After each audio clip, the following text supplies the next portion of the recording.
Hello guys, we are very thank you for your presence today. And right now, kita datang menyembah Dia. Saat ini pula kita datang untuk memuliakan Tuhan. Oleh karena itu teman-teman, firman Tuhan yang akan kita dengarkan pada hari ini bertemakan Passion in Relationship, yang akan disampaikan oleh penginjil Johan Nugroho. Mau tahu isi firman Tuhannya? Teman-teman ikuti ibadah ini dari awal sampai akhir untuk memperoleh banyak berkat rohani. Teman-teman, mari saya mengajak setiap kita tenangkan hati di hadapan Tuhan. Kita arahkan hati kepada Tuhan. Kita mengambil waktu teduh di hadapan Tuhan. Dan kita meyakini bahwa pertolongan ibadah kita adalah di dalam nama Tuhan, yang menjadikan langit dan bumi serta segala isinya, dan yang tidak pernah meninggalkan hasil perbuatan tangannya. Kiranya Allah Tritunggal, Allah Bapa, Putra dan Roh Kudus menuntun dan memberkati ibadah kita dari awal sampai pada akhirnya. Amin. Shalom teman-teman sekalian, kita bersyukur hari ini boleh datang kembali kepada Tuhan, memberikan ucapan syukur kita, memberikan penghormatan kita. Mari dengan nyanyian ini kita mengagungkan Allah kita. Holy, holy, holy.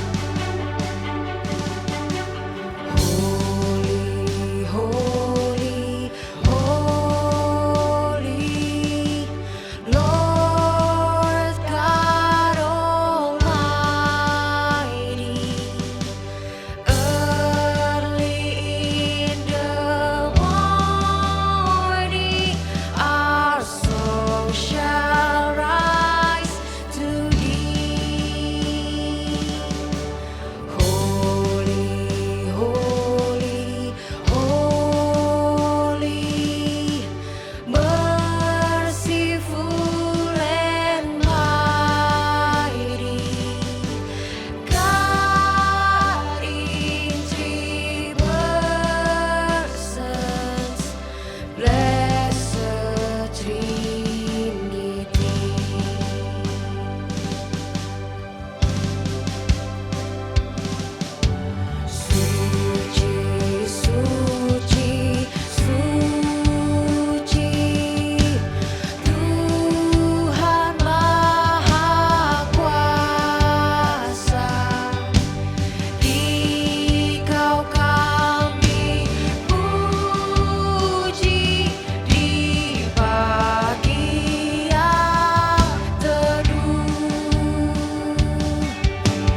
Bapa di sorga, kami berterima kasih untuk hari ini.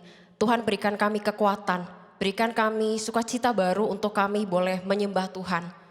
Dan biarkan Tuhan, pujian kami, penyembahan kami menjadi persembahan yang harum di hadapan Tuhan. Dan kiranya Tuhan, di hari ini ketika kami beribadah, kami menerima pesan Tuhan. Kami menerima urapan Tuhan.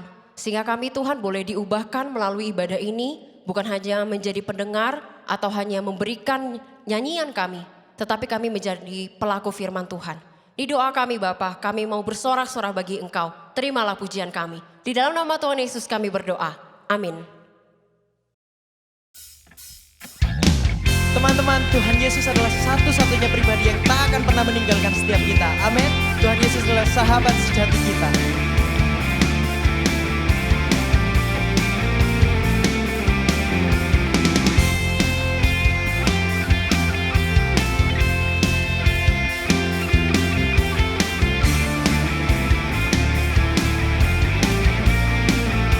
Mari kita katakan, hidup yang kupilih. Hidup yang kupilih membuatku berarti, karena Yesus Tuhan tempatku percaya dan berharap. Ku buka mataku, lihat sekelilingku, ku harus nyatakan kebenarannya yang membebaskan.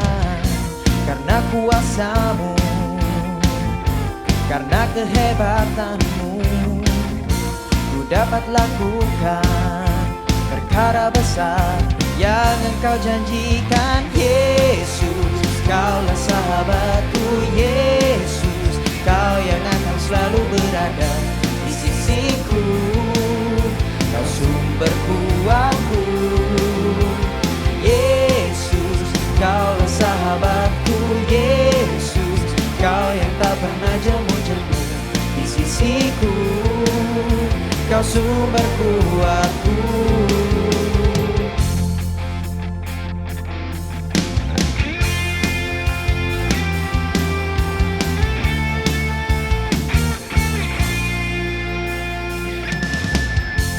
Hidup yang kupilih membuatku berarti,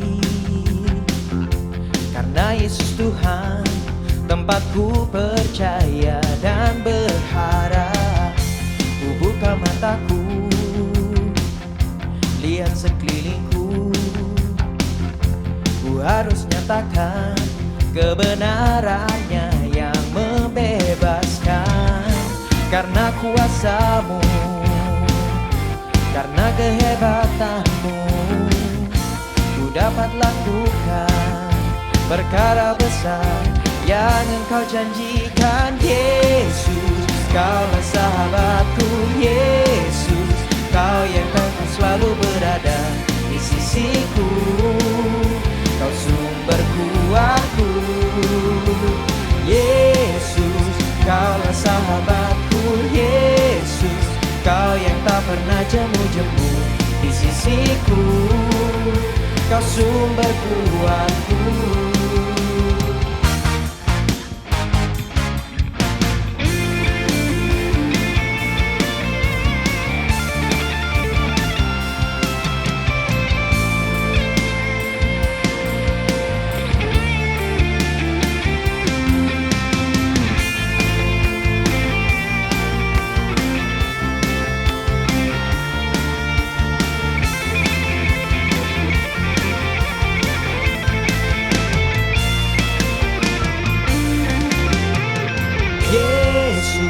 Kaulah sahabatku. Yesus, Kau yang akan selalu berada di sisiku. Kau sumber kuatku. Yesus, Kaulah sahabatku. Yesus, Kau yang tak pernah jemu-jemu di sisiku. Kau sumber kuatku. Yesus, Kaulah sahabatku. Yesus, Kau yang akan selalu berada di sisiku. Kau sumber kuatku. Katakan Yesus, Yesus. Yesus, Kaulah sahabatku Yesus, Kau yang tak pernah jemu-jemu di sisiku, Kau sumber kuatku, Kau sahabatku, berada di sisiku, Kau sahabatku selama-lamanya, Kau sahabatku, berada di sisiku selama-lamanya. Haleluya.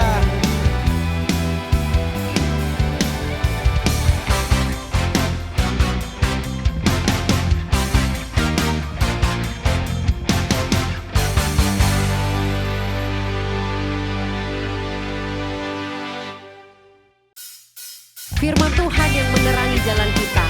Dia adalah jalan, kebenaran, dan hidup. Mari kita sorakan namanya.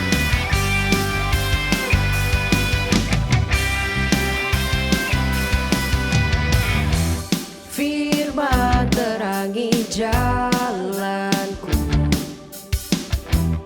perisai iman di setiap waktu, lindungiku dari segala, tak pernah ku ragu karena Dia bersamaku, setia menjaga dengan kuasa mulia. Hanya di dalam namanya Yesus, Dia sumber pengharapan di sepanjang hidupku. Kuasanya pasti tersedia kemenangan bagiku selama-lamanya.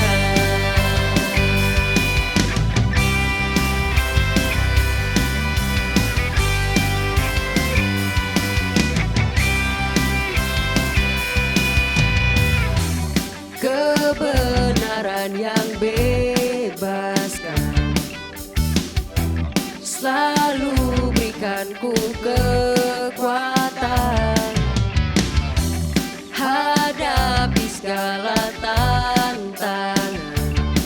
Tak pernah ku ragu karena Dia bersamaku, setia menjaga dengan kuasa mulia.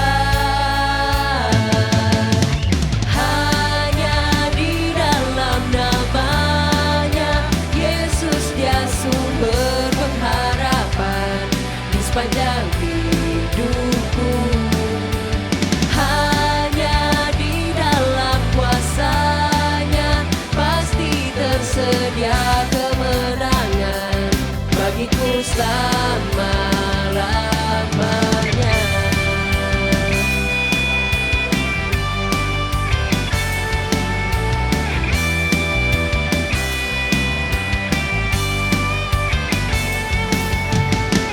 Dalam namanya ada pengharapan, dalam kuasanya kemenangan. Hanya di dalam namanya Yesus, Dia sumber pengharapan di sepanjang hidupku. Hanya di dalam kuasanya pasti tersedia kemenangan bagiku selama-lama. Hanya di dalam namanya Yesus, Dia sumber pengharapan di sepanjang hidupku. Hanya di dalam kuasanya pasti tersedia kemenangan bagiku selama-lamanya.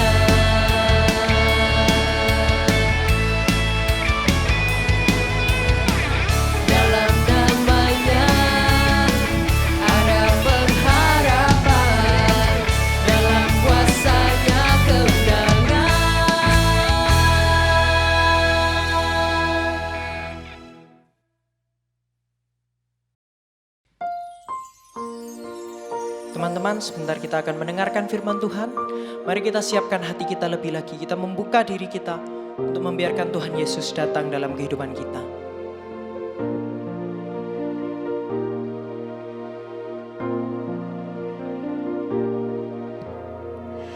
Kemanakah kami mencari kasih sejati?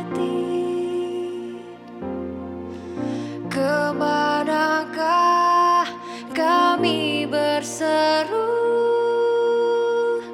saat badai datang menderu?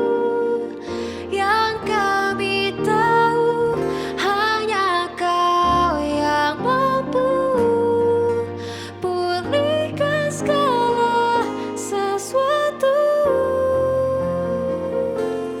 Kami perlukan keajaiban-Mu, kami butuhkan sentuhan tangan-Mu. Kami tak dapat jalan sendiri, kami perlu Kau, Tuhan.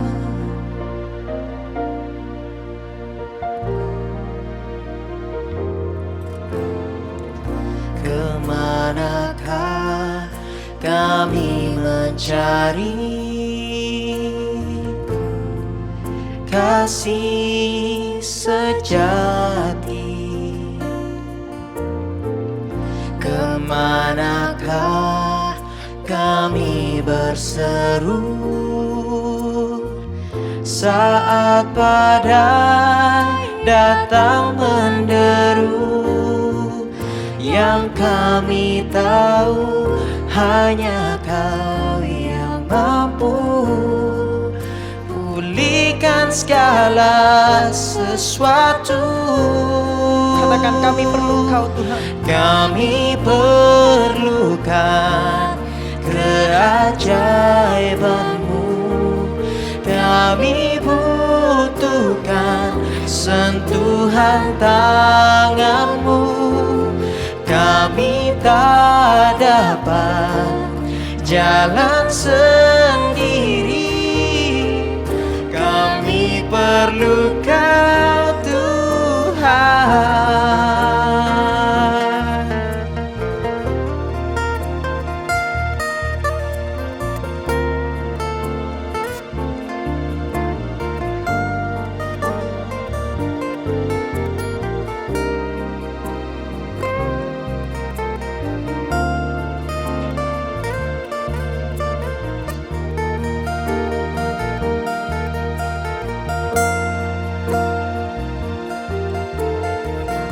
Satu-satunya yang ku andalkan,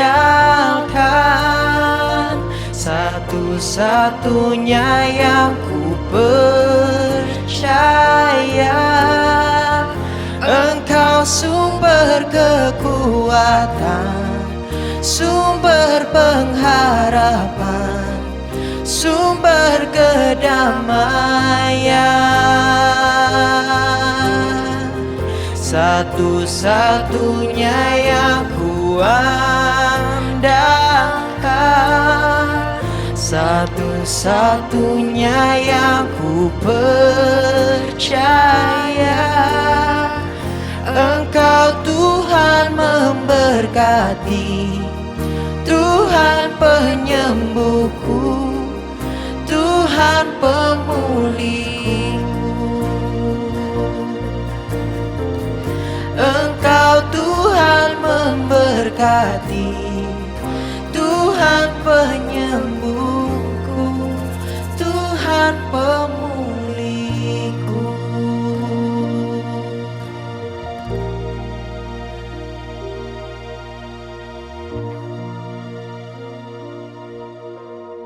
Shalom teman-teman, dimanapun kita berada hari ini, kita kembali akan mendengarkan kebenaran firman Tuhan.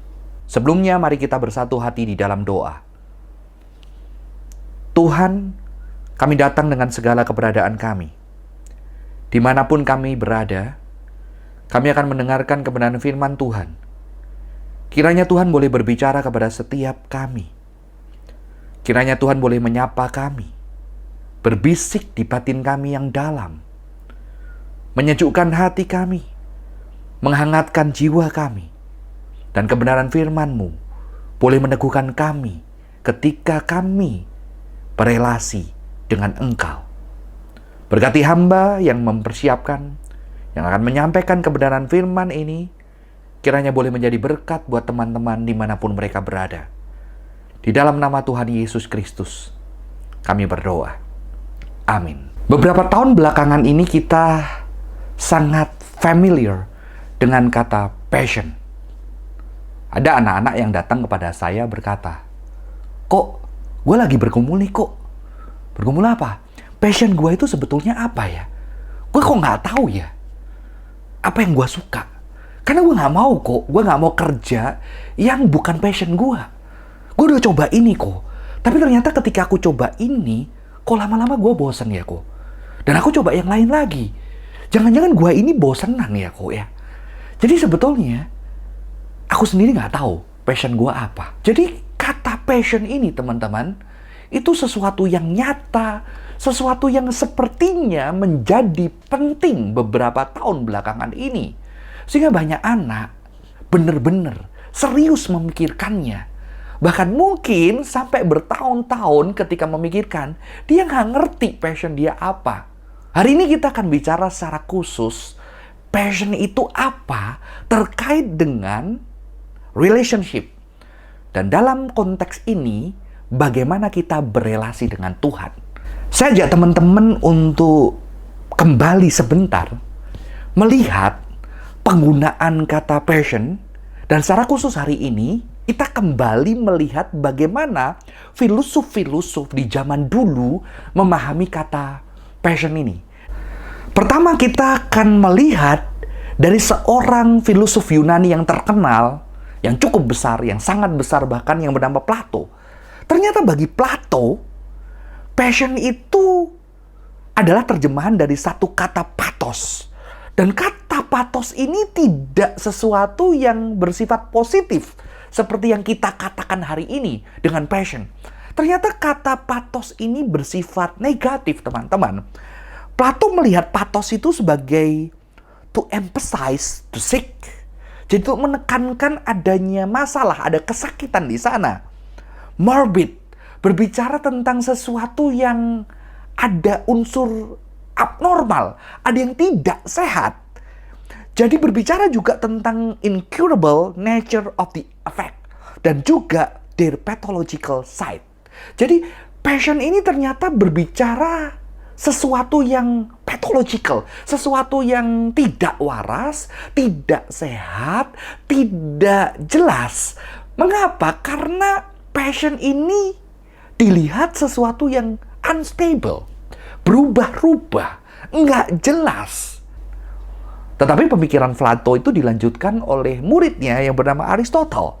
Aristotle ternyata melihat passion itu sedikit lebih netral, teman-teman. Jadi bagi Aristotle, passion is what I am made to think, thus I feel.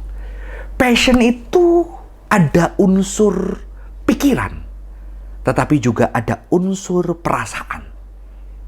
Yang mana pikiran itu sesuatu yang lebih stabil, sesuatu yang lebih tidak berubah, sesuatu yang lebih baik, sedangkan unsur yang satunya berbicara tentang feeling itu adalah sesuatu yang irasional, unstable, sehingga perlu sekali unsur irasional dari passion kita itu harus ditundukkan atau diatur oleh rasionalitas. Maka di sini kita melihat perbedaan antara Plato dan Aristotle. Plato melihat passion itu sebagai sesuatu yang sangat buruk. Pathos itu sangat buruk, irrational, unstable. Tetapi Aristotle melihat ada unsur yang baik dan ada unsur yang kurang baik karena ada ketidakstabilan di situ. Maka itu perlu rasio yang kuat yang bisa memimpin pathos kita yang negatif, yang gampang berubah, yang diwakili dengan tubuh kita. Mungkin filsafat mereka cukup bisa menjadi kritik buat kita ketika kita sering mengatakan, ini passion gua, ini keinginan gua nggak bisa kalau nggak ada passion. Kita perlu menambahkan rasionalitas di sana. Untuk berhati-hati. Jangan-jangan kita sedang didrive atau digerakkan oleh passion yang irasional.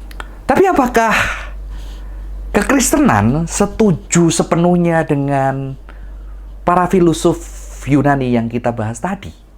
Atau jangan-jangan kekristenan punya pemikiran yang berbeda tentang passion?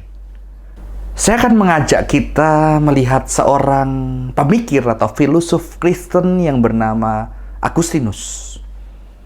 Ternyata Agustinus justru membangkitkan atau menekankan unsur afektif atau unsur emotion daripada pathos. Maka dia menerjemahkan pathos itu dengan affectus. Jadi dia justru membangkitkan unsur emosi yang dilihat bukan sesuatu hal yang negatif. Jadi di dalam pemikiran Agustinus, seseorang yang tidak memiliki emosi ini, maka dia tidak bisa menikmati dirinya. Dan ketika dia tidak bisa menikmati dirinya, dia tidak ingin akan sesuatu, dia tidak bisa menderita, dia tidak bisa takut akan sesuatu. Dan justru itu membuat dia tidak bisa sensitif akan apa yang buruk dan yang baik. Di sini kita melihat ternyata unsur emosi ini bukan sesuatu yang negatif. Justru inilah yang membuat manusia bahkan dikatakan bisa merasakan ada yang baik, ada yang jahat. Ini sungguhlah sesuatu yang sangat menarik, teman-teman. Ketika saya mencoba melihat lebih dalam, di dalam sebuah Dictionary of Untranslatable, di situ ternyata kata pathos itu yang digunakan oleh para filosof diterjemahkan di dalam bahasa Latin dengan kata passio. Dan passio inilah asal muasal dari kata passion. Jadi ada unsur penderitaan dan kerelaan menanggung sesuatu, bahkan memberikan sesuatu. Jadi itu arti dari kata passio. Maka di sini di dalam dictionary itu dikatakan bahwa passion refers to love on the one hand and to suffering on the other. Jadi ternyata di dalam passion ini ada cinta, ada penderitaan. Dan di sini kita melihat ada faktor emosi yang sebetulnya sangat penting. Dan kalau kita kaitkan dengan Agustinus tadi, emosi ini tidak mesti diterjemahkan sebagai sesuatu yang negatif. Di sini kita melihat bahwa pandangan Agustinus, dan saya percaya juga pandangan Alkitab tidak melihat passion sebagai sesuatu yang hanya negatif. Memang passion kita bisa diarahkan kepada sesuatu yang tidak benar, sesuatu yang salah. Tetapi ternyata gairah kita juga bisa ditujukan kepada sesuatu yang mulia, sehingga kita rela mencintai yang mulia itu, bahkan kita rela menderita untuk sesuatu yang mulia itu. Dan penderitaan di sini bukan sesuatu yang bersifat negatif. Karena kita juga tahu beberapa tahun lalu ada sebuah film berjudul The Passion of the Christ, berbicara tentang penderitaan Kristus, dan penderitaan itu dilihat sebagai sebuah cinta yang begitu besar dari Tuhan yang menjadi manusia, yang mengasihi manusia. Jadi di dalam kekristenan, faktor emosi, faktor passion ini tidak serta-merta negatif. Lalu bagaimana ketika passion ini dikaitkan dengan relationship? Saya mengutip kembali seorang filosof yang bernama Martin Buber. Martin Buber mengatakan, "In the beginning was the relationship. Jadi pada mulanya adalah relationship. Ada satu hubungan, ada satu relasi sejak awalnya.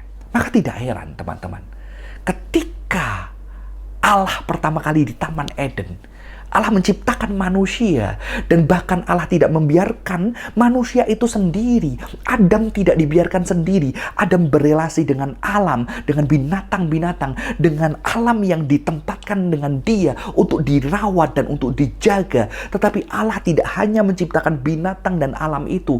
Allah juga menciptakan seorang pribadi yang bernama Hawa untuk menemani dan berelasi secara intim dengan Adam. Dan tidak hanya itu, bahkan dikatakan di dalam Alkitab, di Kejadian, bahwa Allah juga sering berjalan-jalan di taman bersama dengan Adam dan Hawa. Jadi Alkitab kita juga berbicara tentang relationship. Dan tidak hanya itu, bahkan ketika dosa itu masuk, dosa itu ditandai dengan apa? Dengan kehancuran relasi antara manusia dengan alam, manusia dengan ciptaan binatang yang lain, manusia Adam dan Hawa, manusia dengan sesamanya yang relasinya hancur, bahkan juga relasi yang hancur antara manusia dengan Allah yang hancur karena dosa. Dan dosa ini merusak relasi. Tetapi ketika relasi ini dihancurkan, ternyata Allah tidak berhenti. Ternyata firman Tuhan itu menjadi daging untuk dapat berelasi dengan manusia. Karena manusia tidak bisa berelasi tanpa tubuhnya. Maka Allah, firman yang tidak kelihatan itu harus menjadi tubuh untuk bisa disentuh dan dikenal manusia.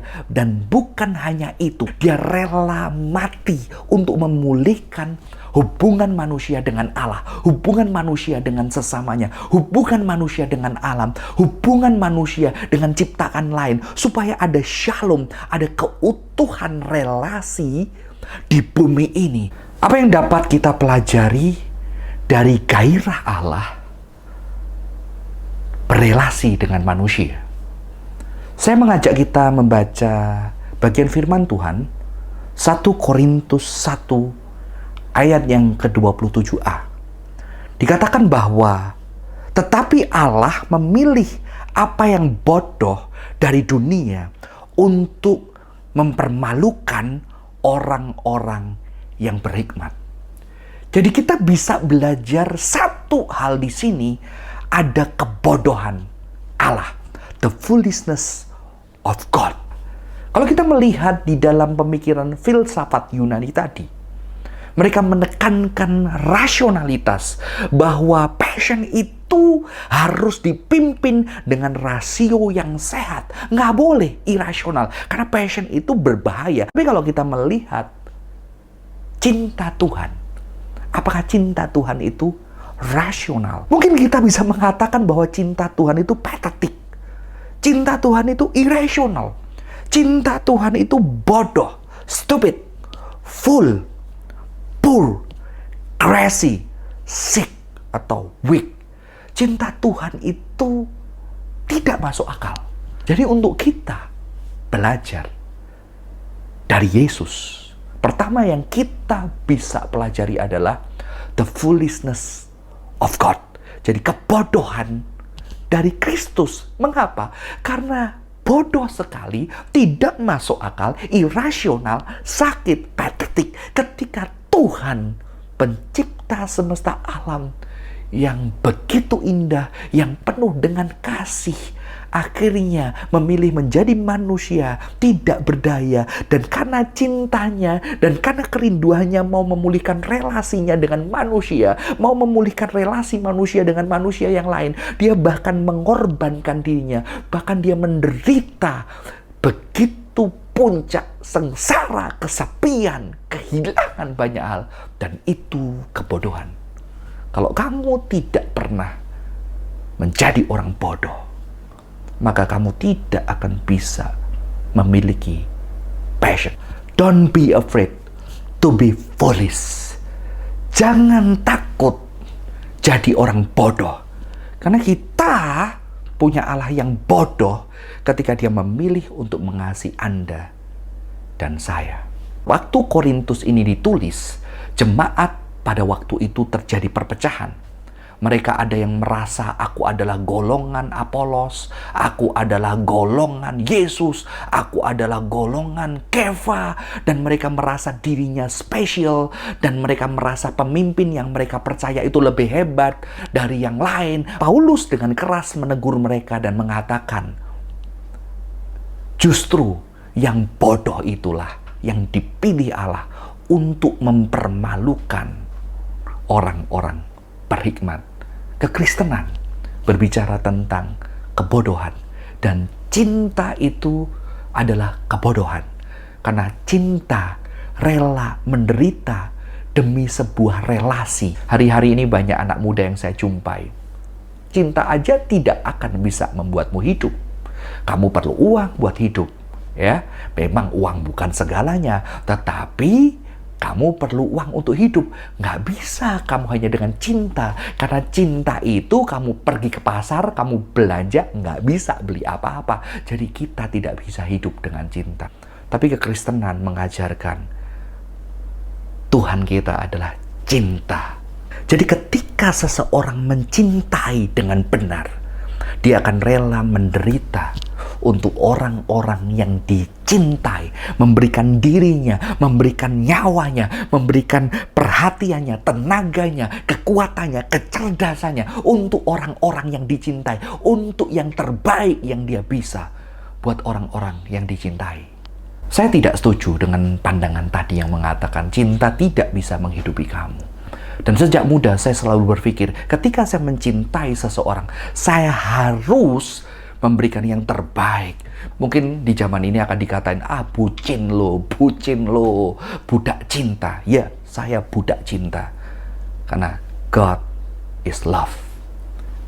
Saya ingat sekali ketika bagaimana saya mendekati istri saya. Di situ saya tinggal di satu tempat di daerah Kemang, yang untuk berjumpa dengan istri saya, Jakarta, Tangerang, dan saya harus menaik sepeda motor, dan itu jalan sangat macet biasanya. Saya bisa 1 jam lebih naik sepeda motor.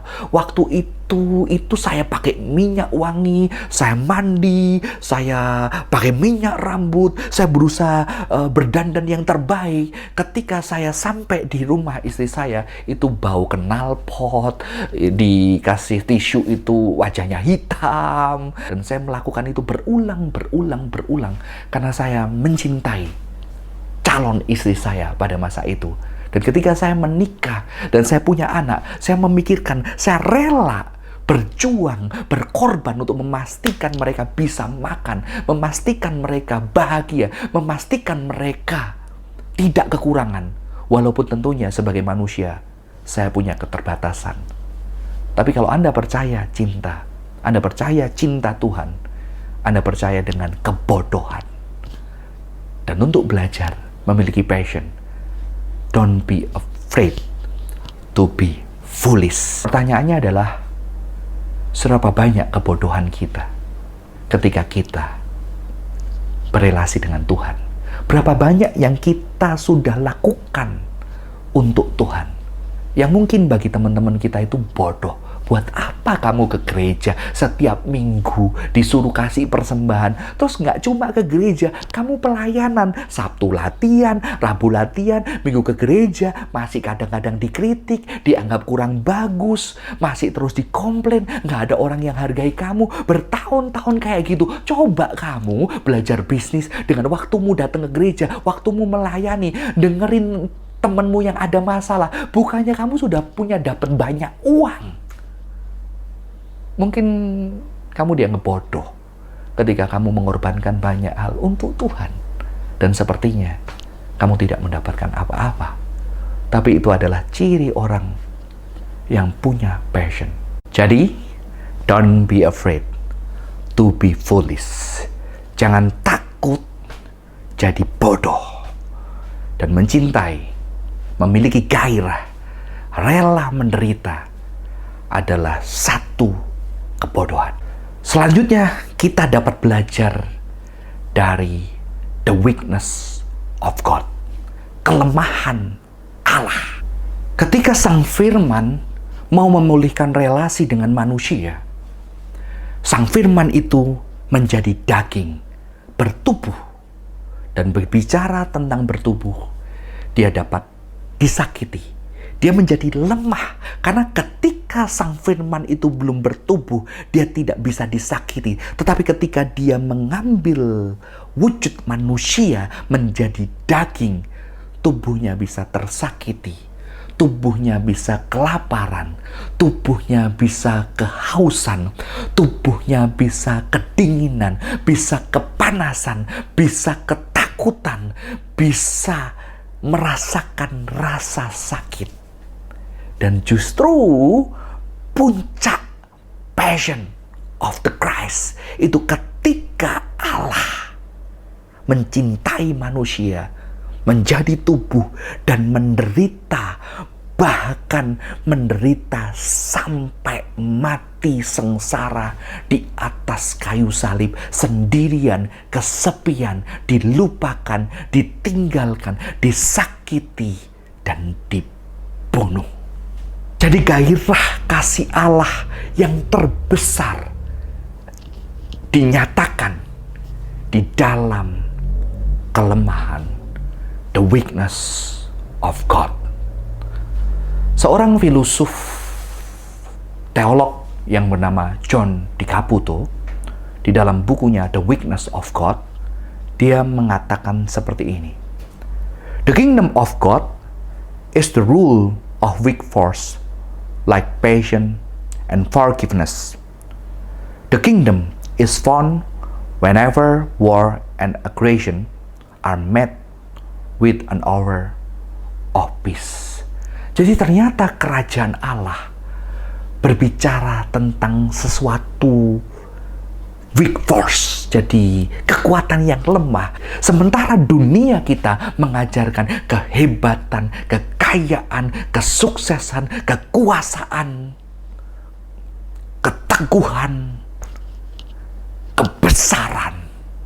Tapi Allah mengajarkan kasih, pengampunan, kesabaran, kelemah lembutan, kedamaian, perhatian, cinta. Dan ini adalah the weakness of God. Jadi kalau kita rindu memiliki passion yang dahsyat di dalam relasi, passion Allah ditunjukkan secara puncak. Kasih Allah justru di dalam kelemahan yang puncak. Jadi don't be afraid to be weak. Jangan takut untuk menjadi lemah. Karena ketika Allah mengasihi kita, memulihkan relasi kita, Allah di dalam satu titik yang paling lemah. Bahkan seorang penulis yang bernama James Martin mengatakan, ketika Allah ada di kayu salib dan berteriak Eli, Eli, lama sabatani, itu adalah kondisi yang mana mungkin kesepian manusia yang paling puncak itu dialami oleh Sang Firman ketika menjadi manusia. Di dalam titik yang paling sepi, yang paling lemah, justru passion dari Allah yang terbesar dinyatakan. Maka 1 Korintus 1 ayat 27b mengatakan demikian. Allah memilih yang lemah dari dunia ini untuk mempermalukan yang kuat. Teman-teman, saya teringat beberapa tahun lalu ketika saya sedang mempersiapkan firman Tuhan, saya memutar sebuah lagu yang seperti ini. Dan ketika mendengar lagu ini teman-teman, tahu-tahu pikiran saya berjalan dan saya mulai bertanya, sebetulnya apakah saya selalu merindukan Tuhan? Karena ketika saya mendengar lagu itu, saya membayangkan kekasih yang merindukan orang yang dicintai, pasti ketika dia terpisah Karena lagu itu berjudul Sayonara. Ketika dia terpisah, maka ada rasa kerinduan untuk berjumpa yang begitu besar. Saya membayangkan ketika saya harus pergi jauh dari anak saya harus pergi jauh dari istri saya, dan saya pasti juga membayangkan ada satu kerinduan, ada satu kangen yang begitu dalam, dan saya merindukan untuk bisa berkomunikasi, bisa berjumpa, bisa memeluk, bisa mencium, dan bisa bersama-sama lagi. Tapi saya bertanya, apakah kerinduan dengan Tuhan itu selalu ada dalam diri saya? Apakah saya selalu merindukan Tuhan? Apakah kerinduan saya akan Tuhan itu lebih besar daripada kerinduan saya untuk berjumpa dengan anak saya, istri saya? Dan saya harus jujur datang kepada Tuhan di dalam kelemahan. Karena ternyata kerinduan saya untuk anak dan istri jauh lebih besar daripada kerinduan saya akan Tuhan. Dan waktu itu saya mencoba berlutut, dan ketika saya bersujud di lantai sambil melantunkan nada dari lagu itu, ada satu kesedihan mendalam, dan saya bersujud dan berdoa dengan jujur di hadapan Tuhan. Dan saya mengatakan, Tuhan, aku tidak merindukan Tuhan. Aku lebih merindukan anakku. Aku lebih merindukan istriku. Aku lebih merindukan sahabat-sahabatku. Tuhan, ampuni aku. Aku tidak merindukan Engkau. Dan waktu itu saya bersujud dengan berlinang air mata. Dan saya meminta kepada Tuhan, Tuhan, aku ingin merindukan Tuhan. Aku ingin merindukan Tuhan. Tuhan, tolong aku memiliki kerinduan untuk merindukan Engkau. Saudara-saudara, waktu itu saya bisa menangis seperti anak kecil ketika saya berdoa untuk merindukan Tuhan. Karena saya adalah manusia yang lemah. Anda adalah manusia yang lemah. Di dalam passion in relationship, bagaimana memiliki relasi yang penuh dengan gairah kepada Tuhan, kita harus jujur di hadapan Tuhan. Kalau sejatinya banyak hal yang kita rasa, lebih kita rindukan, lebih kita anggap penting daripada Tuhan. Dan di dalam kejujuran dan kelemahan kita bisa datang kepada Tuhan dan mengatakan dengan jujur, Tuhan, aku tidak menjadikan Engkau yang terpenting. Aku manusia berdosa yang menjadikan Engkau nomor kesekian dalam hidupku. Tuhan, ampuni aku dan tolong aku untuk bisa memiliki kerinduan menjadikan Tuhan terutama, menjadikan Tuhan penting di dalam hidupku. The weakness of God. Don't be afraid to be weak. Mari kita berdoa. Tuhan, kami bersyukur buat segala kebaikan-Mu kepada kami. Dengan gairah Engkau mencintai kami dan rela menderita buat kami. Hari ini kami belajar sesuatu. Demi mencintai kami,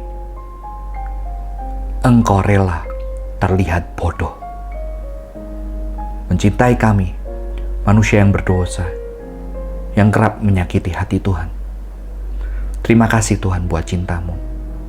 Ajar kami untuk boleh juga belajar menjadi orang-orang bodoh yang rela memberikan segala yang kami miliki, kepandaian, kekayaan, waktu, apapun yang Kau minta Tuhan. Walaupun kami perlu berlatih perlahan-lahan, tapi biarlah Engkau memberikan kami kekuatan untuk kami memiliki gairah berelasi dengan Tuhan. Dan juga Tuhan, kami juga dapat belajar dari kelemahan Tuhan. Ketika Engkau mengasihi kami, puncak kasih-Mu dinyatakan di dalam kelemahan puncak, di atas kayu salib, ketika Engkau sendirian, tidak ada orang di sana, ketika bahkan mungkin rasa sakit itu sudah melampaui kapasitas tubuhmu merasakan, ketika Engkau berteriak kepada Bapa dan tidak didengarkan, dan disitulah puncak kasih-Mu. Kau nyatakan kepada kami di dalam kelemahan yang puncak. Kau tidak takut menjadi lemah untuk mencintai kami. Dan kiranya kami juga boleh belajar, supaya ketika kami belajar memiliki gairah berelasi dengan Tuhan, kami boleh belajar dan tidak takut menjadi orang yang lemah. Kami bisa jujur datang kepada Tuhan, bahkan mengatakan ketika kami kadang tidak merindukan Tuhan. Dan kami juga boleh jujur datang kepada Tuhan di dalam relasi. Kadang kami tidak mau menjaga relasi dengan Tuhan, tapi biarlah Tuhan boleh memberikan kerinduan di hati kami, sehingga kami bisa meminta juga kerinduan untuk merindukan Tuhan. Berkati teman-teman di dalam segala pergumulan mereka, di dalam segala tangisan mereka, di dalam segala isi hati mereka. Biarlah mereka boleh merasakan kasih cinta dan pengorbanan Tuhan. Dan biarlah kami juga boleh belajar mengasihi dan mencintai Tuhan, walaupun kami lemah dan sangat terbatas. Terima kasih Tuhan, di dalam nama Tuhan Yesus kami berdoa. Amin. Tuhan Yesus memberkati setiap kita. Terima kasih kepada hambanya yang sudah menyampaikan kebenaran firman Tuhan hari ini. Mari saat ini kita mau menyatukan hati kita mau mendoakan beberapa hal. Mari kita berdoa. Bapa di sorga, kami berterima kasih untuk anugerah-Mu bagi kami. Kami hidup sampai hari ini itu semua karena anugerah Tuhan. Kami bisa bekerja, kami bisa studi, kami bisa makan dan minum, semuanya karena berkat Tuhan. Dan saat ini Tuhan, kami mau datang mensyukuri untuk kehidupan kami.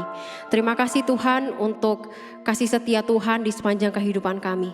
Terima kasih untuk segala kecukupan yang Tuhan berikan kepada keluarga kami. Baik itu finansial, baik itu untuk kebutuhan rumah tangga, untuk kebutuhan studi kami, kebutuhan kami akan pekerjaan kami, Tuhan yang cukupkan semuanya. Meskipun kami menghadapi tantangan, kesulitan, tapi kami mengalami providensia Tuhan atas kami selalu ada. Dan kami bersyukur Tuhan untuk hari itu. Kami juga datang Tuhan kepadamu saat ini, kami mau menyerahkan untuk setiap kami yang sedang bergumul dengan pekerjaan kami. Mungkin kami Tuhan sedang mengalami tantangan Tuhan di pekerjaan kami. Kami sedang diberikan tanggung jawab yang lebih. Tuhan berikan kami hikmat untuk kami mengatur segala sesuatunya.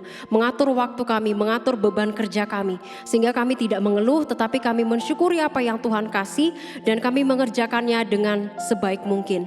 Dan kami berdoa Tuhan untuk setiap kami yang sedang studi. Baik kami yang ada di SMP, di SMA, kami yang di kuliah. Kami berterima kasih untuk edukasi yang Tuhan berikan kepada kami. Tidak semua orang bisa dapat privilege seperti ini Tuhan. Tetapi begitu Tuhan memberikan kepada kami, berikan ucapan syukur Tuhan. Sehingga kami menghargai setiap waktu ketika kami belajar, ketika kami mengerjakan studi kami. Dan kami berdoa Tuhan, kiranya kami boleh menyelesaikan semua jenjang studi kami dengan takut akan Tuhan, dengan bersandar kepada Tuhan. Kalau ada dari kami Tuhan yang sedang kesulitan keuangan untuk membiayai studi kami, Tuhan kami memohon Engkau yang buka pintu, Engkau yang menyediakan jalannya Tuhan, sehingga kami boleh menyelesaikan studi kami. Di doa kami Bapa, kami berserah kepada Engkau, Sang Immanuel yang berjanji akan menyertai kami dari dahulu sekarang sampai selama-lamanya. Di dalam nama Tuhan Yesus kami berdoa. Amin. Teman-teman, mari dengan semua orang percaya di segala zaman dan di segala tempat kita mengucapkan pengakuan iman rasuli. Aku percaya kepada Allah, Bapa yang Maha Kuasa, Khalik langit dan bumi, dan kepada Yesus, anaknya yang tunggal Tuhan kita, yang dikandung dari Roh Kudus, lahir dari anak darah Maria, yang menderita sengsara di bawah pemerintahan Pontius Pilatus, disalibkan, mati dan dikuburkan, turun ke dalam kerajaan maut. Pada hari yang ketiga, bangkit pula dari antara orang mati, naik ke sorga, duduk di sebelah kanan Allah, Bapa yang Maha Kuasa. Dan dari sana ia akan datang untuk menghakimi orang yang hidup dan yang mati. Aku percaya kepada Roh Kudus, gereja yang kudus dan am, persekutuan orang kudus, pengampunan dosa, kebangkitan tubuh, dan hidup yang kekal. Amin. Teman-teman, untuk meresponi firman Tuhan yang telah kita dengarkan, mari kita memberikan kemuliaan untuk Tuhan kita. Segala pujian bagimu, segenap nafas muliakanmu, surga bumi kan berseru, kuduslah Tuhan namamu. Segala pujian bagimu, segenap nafas muliakanmu, surga bumi kan berseru, kuduslah Tuhan namamu. Puji nama Tuhan, teman-teman yang terkasih. Kita sudah mendengarkan kebenaran firman Tuhan. Kita sudah memuji Tuhan. Kita sudah mengikuti ibadah ini melalui doa yang kita sama-sama naikkan. Teman-teman, mari kita berdiri bersama-sama. Kita mengembalikan segala puji, hormat dan kemuliaan bagi Tuhan. Mari kita mengarahkan hati kepada Tuhan dan menerima berkat dari Tuhan. Kiranya kasih yang agung, kasih yang mulia, kasih yang sempurna dari Allah Bapa, anugerah keselamatan yang kekal dari Tuhan kita Yesus Kristus, pimpinan, penyertaan, topangan dari Allah Roh Kudus, menyertai, membimbing, menuntun kehidupan kita mulai dari saat ini sampai selama-lamanya. Amin. Teman-teman yang terkasih dalam Tuhan, terus tekun membaca Alkitab, terus tekun berdoa, hidup di dalam kekudusan, dan terus hidup melekat kepada Tuhan, supaya setiap kehidupan kita selalu mendapat berkat dan selalu menjadi berkat. Sampai jumpa di dalam online service berikutnya. Tuhan Yesus memberkati kita. Bye-bye.